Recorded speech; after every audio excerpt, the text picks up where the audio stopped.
ગુજરાતના ખેડૂતો પૂરતો સીમિત નથી રહ્યો અને ન તો આ આંદોલન હવે ગુજરાત પૂરતું સીમિત રહ્યું છે, કારણ કે હવે રાષ્ટ્રીય ખેડૂત નેતાઓ પણ મોરબીના જેતપરમાં જે ચાલી રહ્યું છે આંદોલન એમાં જોડાઈ રહ્યા છે અને આ આંદોલનને રાષ્ટ્રીય સ્તરે વેગ આપી રહ્યા છે।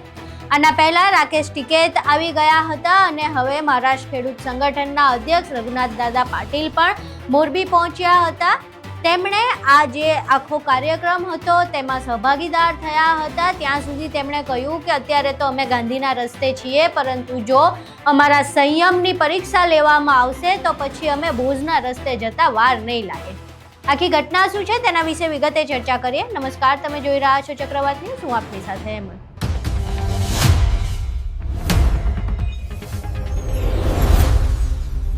મોરબીના જેતપરમાં છેલ્લા ઘણા સમયથી આંદોલન ચાલી રહ્યું છે। આવેદનપત્રો કલેક્ટરને આપવામાં આવ્યા, કોઈ ફરક ન પડ્યો। ગાંધીનગર કૂચ કરવામાં આવી, ગાંધીનગર રેલી ન પહોંચી શકી। ત્યારબાદ આમરણાંત ઉપવાસ કરવામાં આવ્યા। 21-22 દિવસ ખેડૂતો ભૂખ્યા રહ્યા, એની કોઈ અસર ન થઈ। હવે આંદોલનનો પાર્ટ 3 શરૂ છે, પરંતુ હજુ સુધી લાગતું નથી કે ખેડૂતની સમસ્યાને લઈને સરકારમાં બેઠેલા મંત્રીઓનું પેટનું પાણી હલતું હોય। હવે આ આંદોલન જે છે એ મોરબીના જેતપર પૂરતું સીમિત નથી રહ્યું, કારણ કે આ આંદોલન હવે રાષ્ટ્રીય સ્તરે વેગ પકડી રહ્યું છે। પહેલા રાકેશ ટિકૈત આવ્યા હતા અને હવે મહારાષ્ટ્ર ખેડૂત સંગઠનના અધ્યક્ષ રઘુનાથ દાદા પાટીલ આવ્યા છે। તેમણે પણ આ જે આંદોલન છે એમાં પોતાનું સમર્થન જાહેર કર્યું છે અને ત્યાં સુધી કે જો જરૂર પડશે તો અમે પણ આ આંદોલનમાં સહભાગીદાર બનશું। અને અત્યાર સુધી તો આ ખેડૂતો અને અમે બધાય ગાંધીના રસ્તે ચાલી રહ્યા છે, પરંતુ જો અમારા સંયમની વધારે પરીક્ષા લેવામાં આવશે તો પછી અમે સુભાષચંદ્ર બોઝનો રસ્તો અપનાવતા પણ અચકાશું નહીં। અહીં પહેલા સાંભળીએ કે જે મહારાષ્ટ્ર ખેડૂત સંગઠનના અધ્યક્ષ છે રઘુનાથ દાદા પાટીલ, તેઓ શું કહી રહ્યા છે। देखो कि देश भर में किसान की हालत तो बहुत बुरी होती है और दिन ब दिन बुरी हो रही है।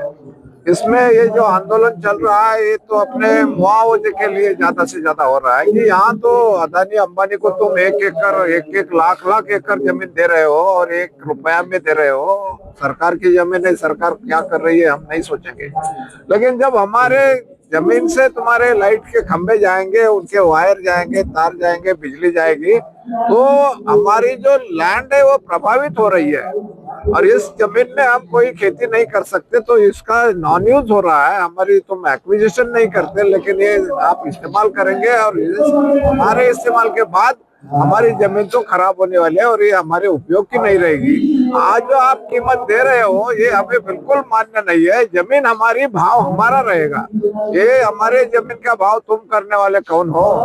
अगर जमीन का भाव हम जो चाहते हैं वो मिलेगा तो ही हम जमीन देंगे, वरना कोई खंबा हमें हमारे जमीन में रुकने आपको इस्तेमाल करने नहीं देंगे। और इसके लिए हम सिर्फ गुजरात के किसान है ऐसा नहीं है, तो पूरे देश के किसान अभी इकट्ठा हो रहे हैं और यहाँ मोरबी जिले में हम देश भर के किसान लाके खड़े करेंगे और आपको ये काम करने नहीं देंगे, ये तो हमारा वादा है। અહીં તમે રઘુનાથ દાદા પાટીલને સાંભળ્યા। આ જાહેરમાં જે પ્રેસ કોન્ફરન્સ ચાલતી હતી તેમાં તેમણે વાત કરી હતી।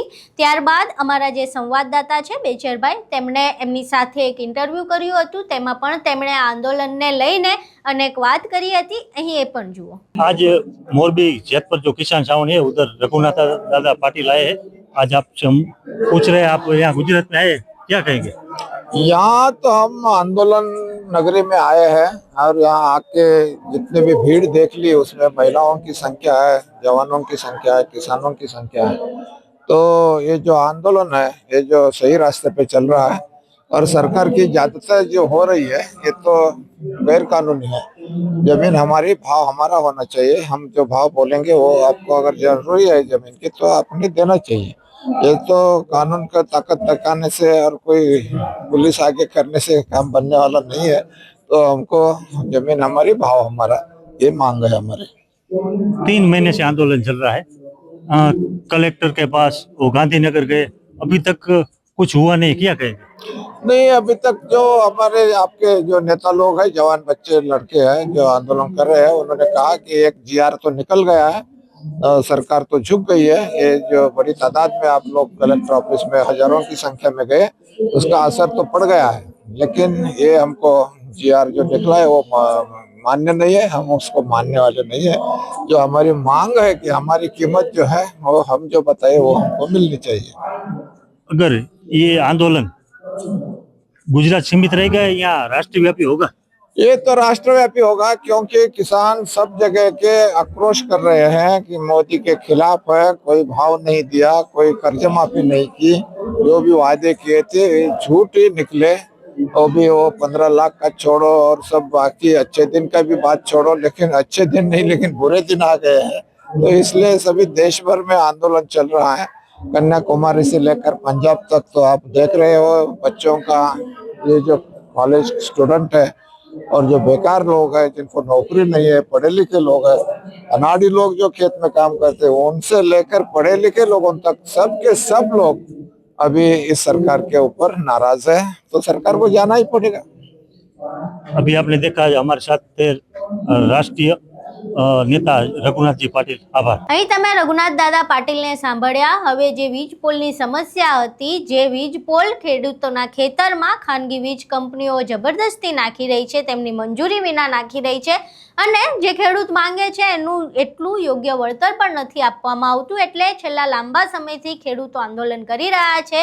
ગુજરાત પૂરતું આંદોલન સીમિત હતું, પરંતુ હવે લાગે છે કે આંદોલન ગુજરાત પૂરતું સીમિત નથી રહ્યું। ગુજરાતની જે સરહદ છે એની સીમા આગળ વટી ગઈ છે અને હવે રાષ્ટ્રીય લેવલે આંદોલન પહોંચે તો એની નવાઈ નહીં। આની પહેલા જે નેહુલ અમૃતિયા છે તેમણે પણ એવું કહ્યું હતું કે દિલ્હી સુધી આ આંદોલન લઈ જવું પડશે તોય અમે લઈ જશું, અમને ન્યાય જોઈએ છે ને ન્યાય માટે તેઓ કંઈ પણ કરવા તૈયાર છે।